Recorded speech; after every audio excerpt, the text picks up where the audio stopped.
Então, o que é que nós fazemos com a nossa liberdade interior? Porque fomos falando aqui de escolhas, a felicidade, fomos falando desta inquietação, fomos falando e de repente parece que estamos condenados a ser felizes. Olhem só, parece um contrassenso, parece que estamos condenados, mas sim, isto é uma condenação. Olha que é uma condenação das boas, eu gosto. Olhem, esta liberdade interior não significa fazer o que eu quero. Muitas das vezes, o que eu quero não é aquilo que eu preciso. Ora, se eu fosse ali buscar o exemplo do Eduardo, que ainda há bocado estava a falar de comida, imaginem lá que eu agora caí na palermice, um dia super estressante, isto foi mesmo muito difícil, vou ali ao McDonald's e como 2 hambúrgueres.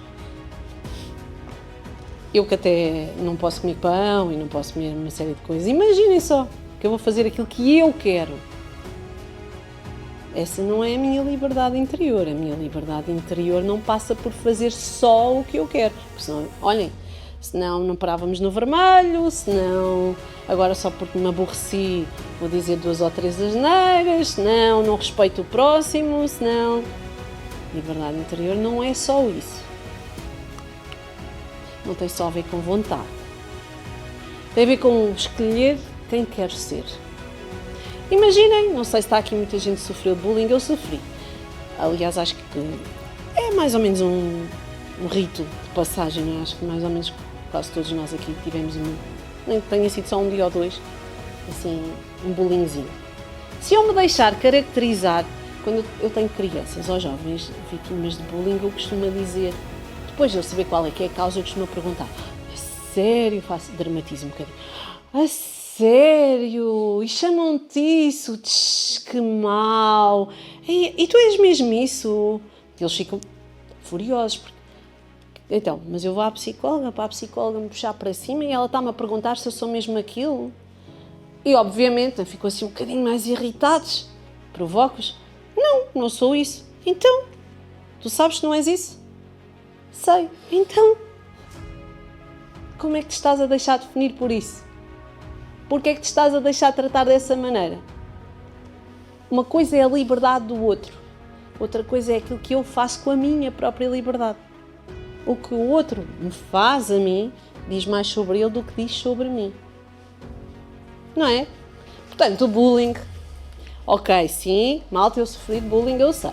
É difícil chegar à escola e estar lá, ou no trabalho, sim, porque no trabalho também acontece bullying, e estar lá aquela pessoa e a outra que fala e bararara, e que critica e põe lá uma casquinha de banana para nós de vez em quando escorregarmos. E sim, é difícil, mas se eu souber quem é que eu sou, ok, fica com aquela pessoa.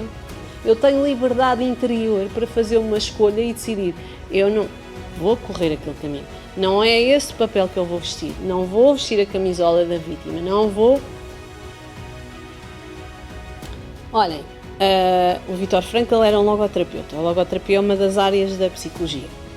O Viktor Frankl esteve nos campos de concentração em Auschwitz e então todos os dias ele exercia a liberdade interior, porque durante uma fase muito longa da vida dele, ele pensou em atirar-se contra os arames eletrificados.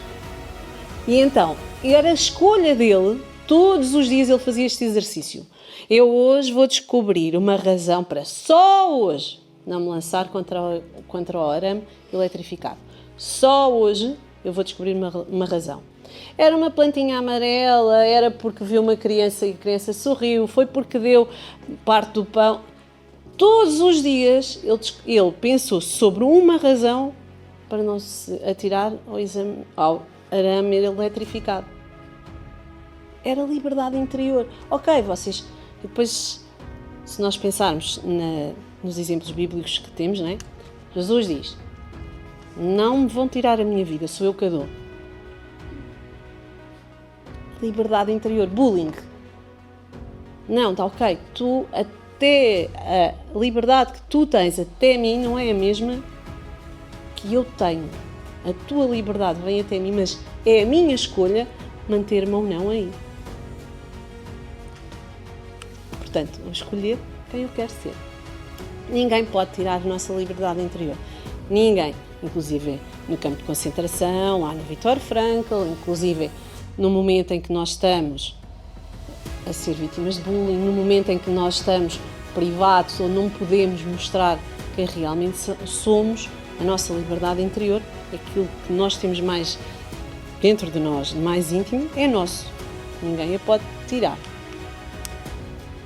Esta liberdade, além de ser uma capacidade de eu me reconhecer a mim, como eu sou, é uma escolha. Portanto, o que eu estava-vos a dizer, o Viktor Frankl escolhia não ir para o arame eletrificado. Muitas das vezes nós também escolhemos não ir em determinados grupos, não fazer determinadas saídas, não fazer. É uma escolha, é uma decisão. E com isto, nós tornamos-nos livres porque agimos da forma que a nossa liberdade interior nos permite. Ok? Portanto, ninguém nos tira a nossa liberdade. Agora, o que é a autotranscendência? Depois da liberdade interior. Imaginem que no meio de tudo isto, no meio deste caos absoluto, em que eu ainda estou lá a ser vítima de bullying, mas eu até decido, ok, não vou ligar, estão-me a chamar nomes, está bem, ok, eu não sou aquilo, mas mesmo assim, isso não chega. E não chega porquê?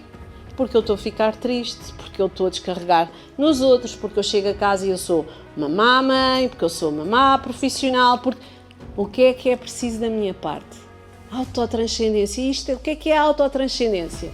É eu morrer a mim mesma, morrer a minha vontade, que eu tenho de matar alguém, que eu tenho de morrer a mim mesma e superar-me, fazer um exercício para ir à frente, seguir em frente. A autotranscendência é assim daquelas coisas mais difíceis de se fazer, porque exige que nós nos reinventamos e há situações na nossa vida que nós estamos sem recursos. Não conseguimos, estamos numa situação demasiado, onde nós nos sentimos demasiado fechados, demasiado oprimidos e não nos conseguimos ver além.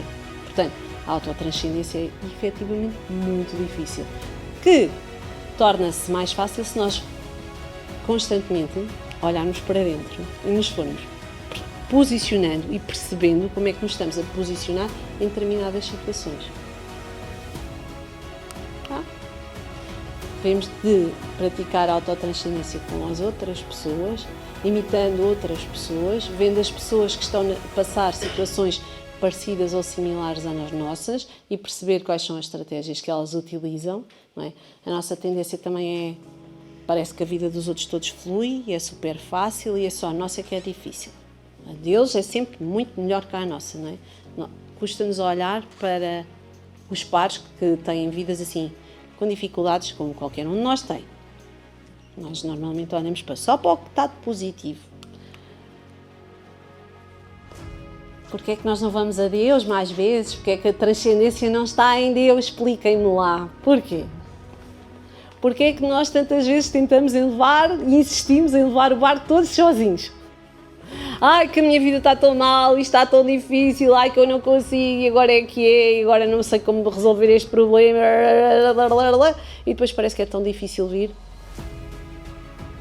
Aonde? Estar com Deus. É tão difícil ir ao sítio, ir procurar, ir em oração, ir. Porquê que é?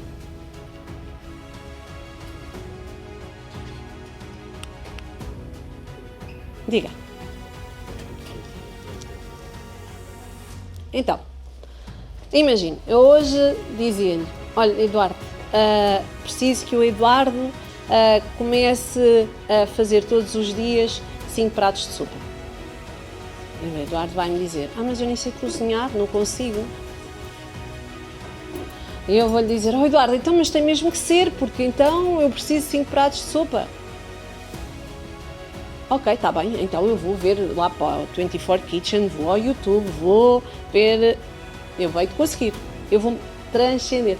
Muitas das vezes, naquela questão do cebola, que eu estava a dizer há bocadinho, do autoconceito, eu olho para a minha cebola e vejo uma micro cebolinha daquelas pequeninas que vai assar com as batatas e afinal ela é uma cebola enorme e eu nem sei. A autotranscendência é eu conseguir fazer uma coisa que aparentemente aos meus olhos eu não seria capaz, ou que aparentemente eu não conseguiria fazer. É sair de uma situação onde eu estou e não consigo ver que posso ir mais além. É fazer uma escolha, é fazer uma decisão. Tal e qual como o Viktor Frankl fez, ele podia escolher lançar-se ao arame eletrificado. Ele escolheu não lançar-se, mas depois o desafio, ele já fez uma escolha, autotranscendeu-se aonde? A seguir, todos os dias fazia um exercício de gratidão. Do quê? Via todos os dias qualquer coisa que o deixava positivo, qualquer coisa que o deixava feliz, qualquer coisa que o fazia agradecer, estar vivo, qualquer coisa que o fazia estar em contacto com Deus.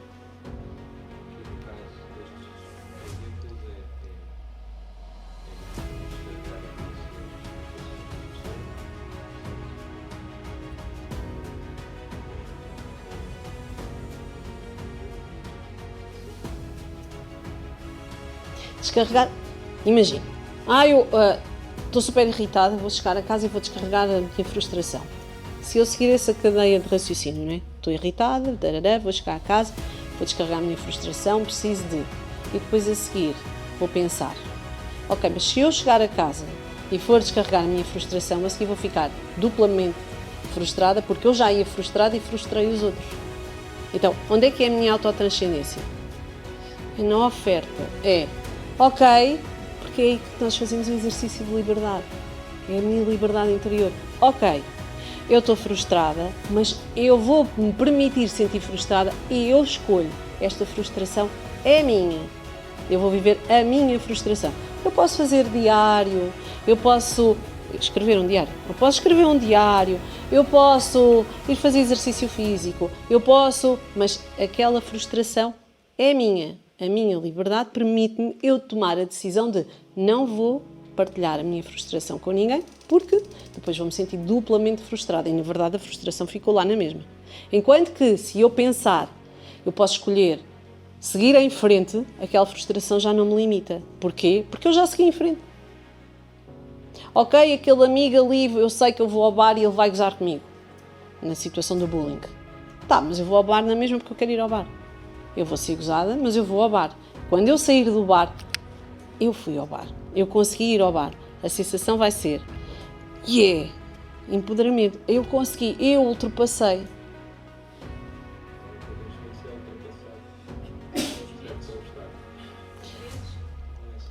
Não é só os medos.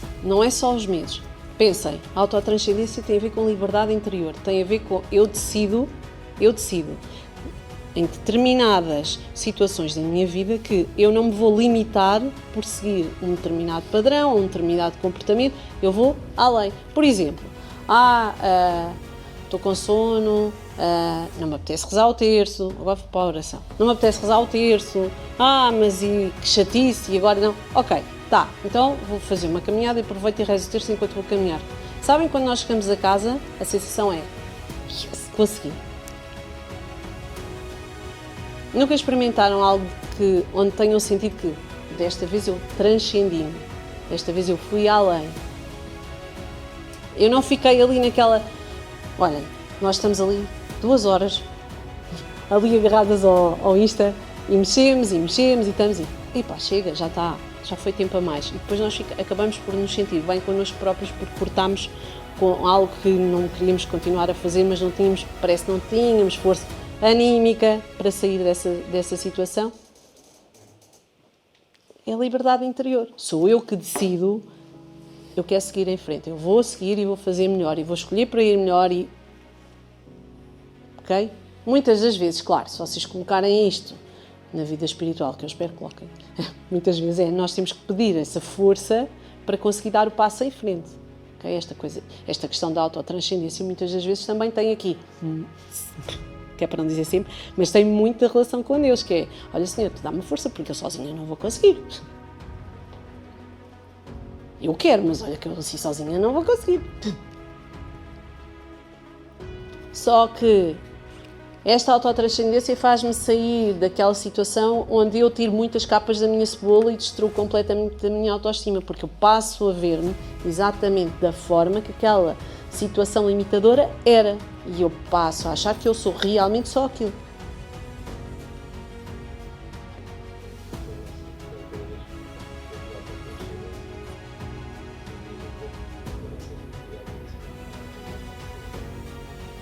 Sim. Adicionamos mais uma capa à cebola e eu espero que se adicione também mais esta sensação de só consegui, só me foi permitido porque eu entrei em relação com algo maior que não sou eu. Porque ok? Se vocês só pensarem que conseguem tudo só com a vossa vontade, é limitado, não é possível. A nossa vontade não chega para tudo, não é possível. E portanto, só quando eu me estou a doar é que eu estou verdadeiramente bem, tá? Até lá, se vocês me perguntarem, mas e se... porque era a questão da relação, ok? Então e se eu não entrar em relação, e se eu voltar para a caverna, e se... Nós precisamos entrar em relação. E nós precisamos de sair para fora de nós mesmos, morrermos a nós mesmos e estarmos em doação para conseguirmos fazer um exercício da liberdade interior. Ok?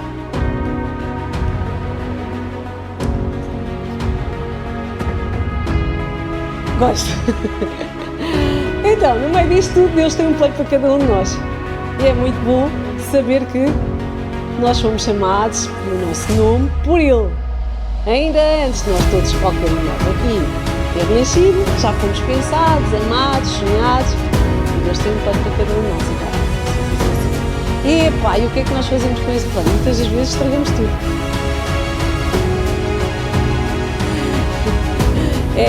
Muitas das vezes, olha.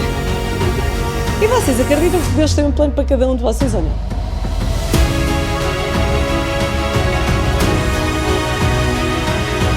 Eu quero acreditar que sim, não é coisa. Há dias que eu também digo isso, olha Senhor, eu quero acreditar que tu tens um plano para mim.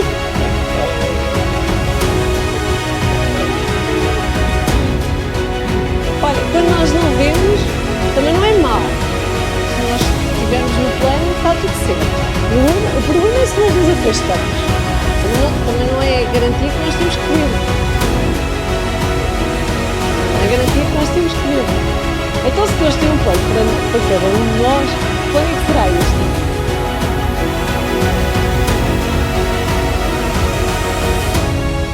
Qual é que será este plano? É o projeto de amar e ser amado. É um projeto de amor. Nós todos nascemos para amar e ser amados. Não esperem outra coisa. Tá? É um plano de santidade. Nós todos vamos lá chegar. Eu espero.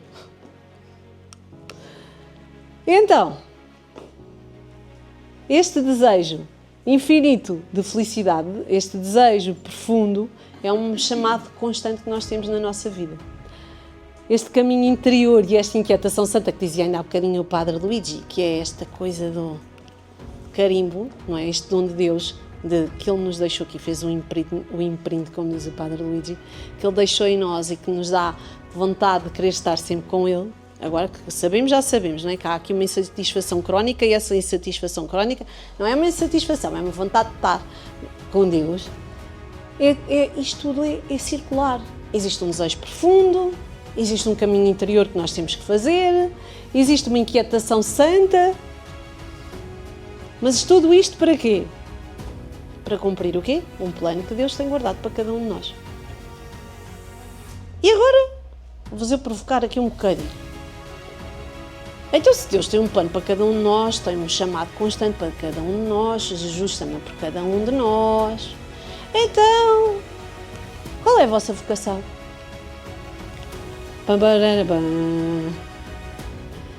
Ai, linda, que querida, amar, oh, tão linda.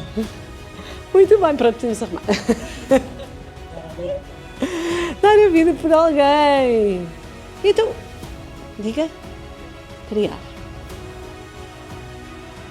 A vocação é o quê? O que fazer com a vida? É.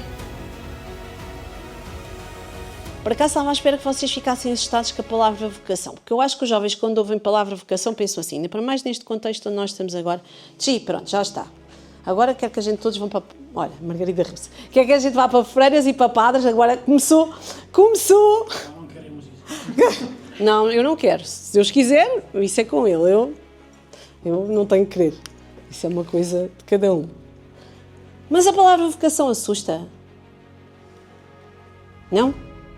Sério? Olhem que eu acho que assusta um bocadinho. Afinal, qual é que é a minha vocação? Tenho vocação para o quê? Afinal, o que é que eu vou fazer com a minha vida? Olhem, mas a vocação é um dom gratuito. Afinal, eu não fiz nada para ter vocação para ser mãe, afinal... E se eventualmente eu alguma vez pensei que daria uma boa mãe, acho que não, acho que eu sempre pensei que se calhar não tinha jeito nenhum para isso, porque sou assim um bocadinho desajeitada e não sei quê, nunca deixei aqui nenhuma criança, vejam lá, que maravilha. Afinal é um dom gratuito. Pensei, faz parte do plano de Deus para cada um de nós. Olha, Fred, Jesus chama-te por dentro. Diz que a vocação é Jesus a chamar cada um de nós. Para quê? Para dentro. Para dentro porquê? Até eu posso pensar que eu sei qual é a minha vocação sem eu olhar bem para dentro de mim mesma. Eu posso pensar, a minha vocação é ser trader. Que eu nem sei muito bem o que é que quer dizer, mas como está na moda. A minha vocação é ser youtuber. Nem sei o que é isso é, mas agora como toda a gente é, se calhar essa é a minha vocação também. Não pode ser. Tem que ser algo que eu tenho que olhar para dentro. E que depois tem que envolver tudo aquilo que nós fomos aqui ouvindo hoje. Escolhas, sentido, decisão, liberdade interior. Porquê? Olha, imaginem só eu chegar agora ao pé da minha mãe e dizer assim: olha, mãezinha, eu sei que tu já não estás preparada, tu também já não caminhas para nova e eu também não, mas eu quero ter outro filho. Pensei. Isto foi um exemplo, tá? Ó senhor. Pensei. A minha mãe ia ficar, olhem, alguém que quer viver a sua vocação e é chamada a viver bem a sua vocação e pensa que o mundo pode não aceitar, pode fazer parte do plano de Deus, pode fazer parte do meu plano, mas o mundo não aceita nada daquilo, imaginem, é difícil. É ou não é? Mas para isso eu tenho que saber. E para eu saber, eu posso andar neste mundo só a ouvir as coisas que o mundo me está a fazer imprint no meu cérebro. Posso? Não, eu tenho que entrar em contacto comigo mesma. Eu tenho que entrar para dentro. Como dizia há bocadinho o Padre Luís. E como é que eu faço isto? Dá para não refletir, dá para não fazer diário, dá para não fazer exame de consciência. Eu nem estou a falar do exame de consciência dos pecados. Não é isso ainda que eu estou a falar. Dá para eu não me relacionar com o que trago cá dentro, a minha carga emocional, as minhas expectativas, os meus desejos, os meus sonhos. Dá? Não, claro que não. Né? Vem lá a bendita da inquietação, que é uma benção, a inquietação interior, e que também faz o seguinte: muitas das vezes nós achamos que o nosso caminho é assim e de repente não faz sentido, não sei, parece que, mas porque é que não está a correr bem? E começa as inquietações. E é bom. É muito bom, porque nos obriga a olhar para dentro e pôr-nos a pensar. É uma chamada à vida e ao amor, como disse aquela... Como é que se chama? A Carminho. A Carminho acertou logo ao início, por isso é que eu disse vamos arrumar. Chamada à vida e ao amor. A viver, a amar e ser amado. E agora já quase a chegar ao fim. Porquê que afinal a vocação assusta? Porque nós não estamos habituados a fazer tudo aquilo que eu fui dizendo agora.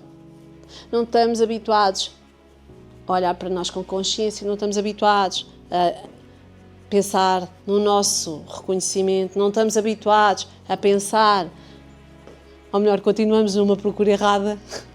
Clarinha também. Não estamos habituados a fazer este exercício e depois acabamos por não descobrir a nossa vocação. E por isso, quando ainda há bocadinho alguém disse: ei, são só perguntas difíceis. Agora esta da vocação que ficou assim para o final, claro que é difícil. Se nós não estamos habituados a fazer este tipo de exercício, claro que depois é um exercício exigente. Certo? Portanto, primeiro os 3 critérios da vocação, a chamada à vida. Quais são eles? O dom da existência, o valor inestimável da nossa existência e uma resposta pessoal que nós vamos dar a quem? A Deus. Ok? É que depois, no final de tudo, ainda vai ser mais essa, não é? E depois nós demos uma resposta a viver bem a nossa vocação. A felicidade tem sempre um rosto. E assim a concluir, o que é a felicidade? A felicidade tem sempre um rosto. A felicidade está nas relações. A felicidade está na presença. A felicidade está no doar-se. A felicidade está no amar e ser amado. Boa? Onde mora então a felicidade? Tananana. Onde é que mora a felicidade? Dentro de cada um de nós.